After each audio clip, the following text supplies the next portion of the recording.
Здравствуйте! Сегодня у нас тема зеркальная глазурь без сиропа глюкозы. Приготовим зеркальную глазурь по простому рецепту.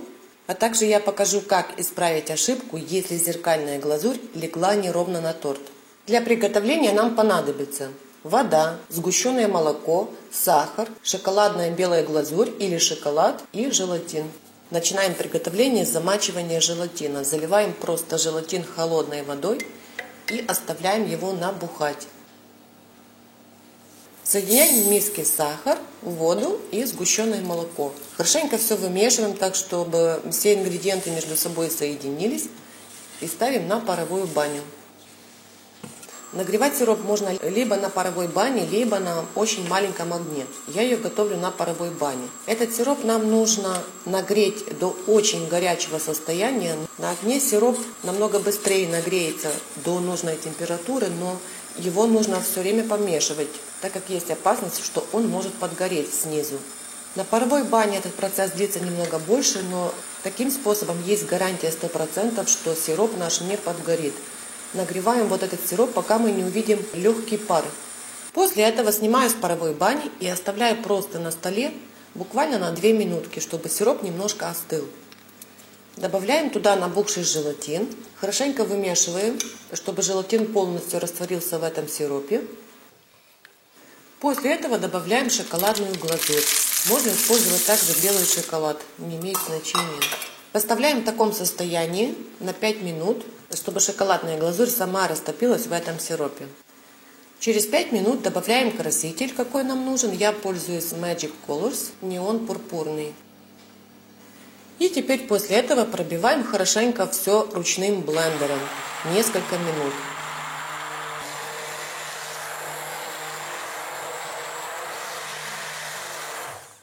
После блендера зеркальную глазурь нужно процедить через мелкое сито, для того, чтобы убрать лишние пузырьки из зеркальной глазури. Процедить можно несколько раз, нужно смотреть по консистенции. Все, теперь оставляем глазурь стабилизироваться, и чтобы она остыла до нужной нам температуры. Рабочая температура этой глазури от 30 до 35 градусов. Пока глазурь стабилизируется, подготовим торт. У меня обычный торт, покрытый белковым масляным кремом. Он очень холодный, только что из холодильника. Теперь нам нужно снять торт с подноса, на котором он выравнивался. Я легонько срезаю мелким шпателем. Чтобы покрыть обычный торт зеркальной глазурью, его нужно выравнивать на черновом подносе, а также торт обязательно должен стоять на подложке. Для покрытия глазурью нам понадобится большая тарелка и высокая узкая форма. Переносим аккуратно наш торт на это сооружение, ставим его по центру, так чтобы все ровно стояло и торт случайно не опрокинулся. На таком сооружении легче всего заливать зеркальной глазурью. Проверяем температуру зеркальной глазури. Вот у меня 33,5. В принципе, нормально подходит. Я могу спокойно заливать такой глазурью торт. Если торт не заморожен и выровнен таким же кремом, как у меня, к примеру, или другим стабильным кремом, то зеркальную глазурь не стоит лить большими порциями, чтобы кремовое покрытие где-нибудь не подтаяло. Сверху обязательно нужно смахнуть лишнюю глазурь шпателем, потому что если глазурь будет очень толстым слоем сверху, торт будет сложно нарезать, глазурь будет тянуться за ножом. Потеки, которые остаются снизу торта, убираем аккуратно ножом, либо шпателем. Сразу после покрытия зеркальной глазурью торт лучше поставить в холодильник.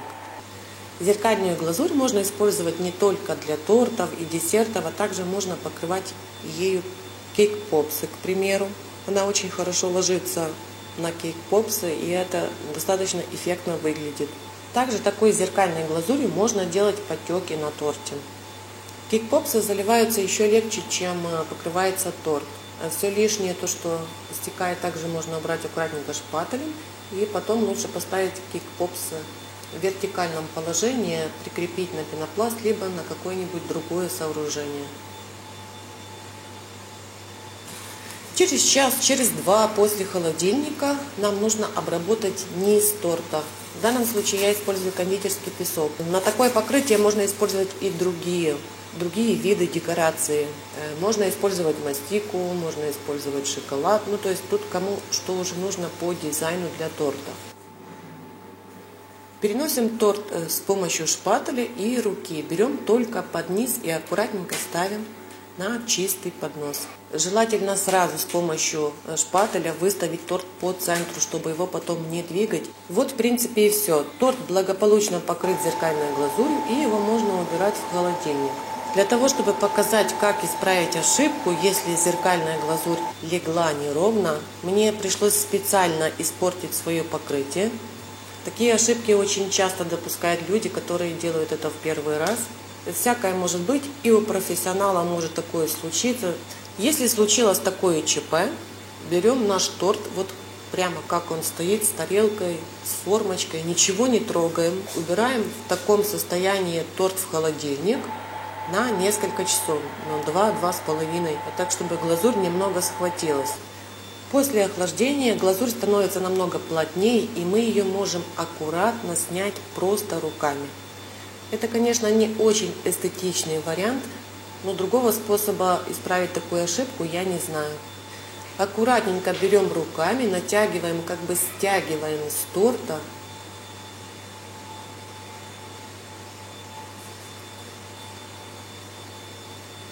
Всю снятую глазурь убираем в миску.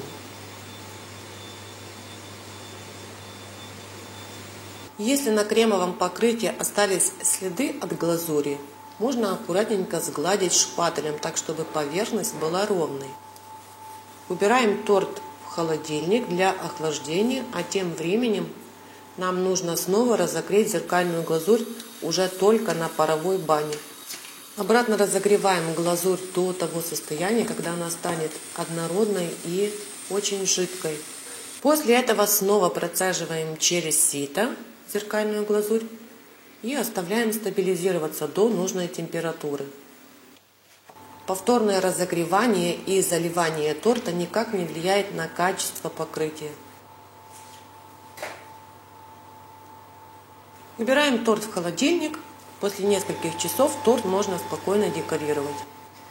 Если что-то пропустила, пишите вопросы в комментариях. Рецепт этой глазури и вся нужная информация будет также в описании под видео. Всем пока, до следующего выпуска, скоро увидимся!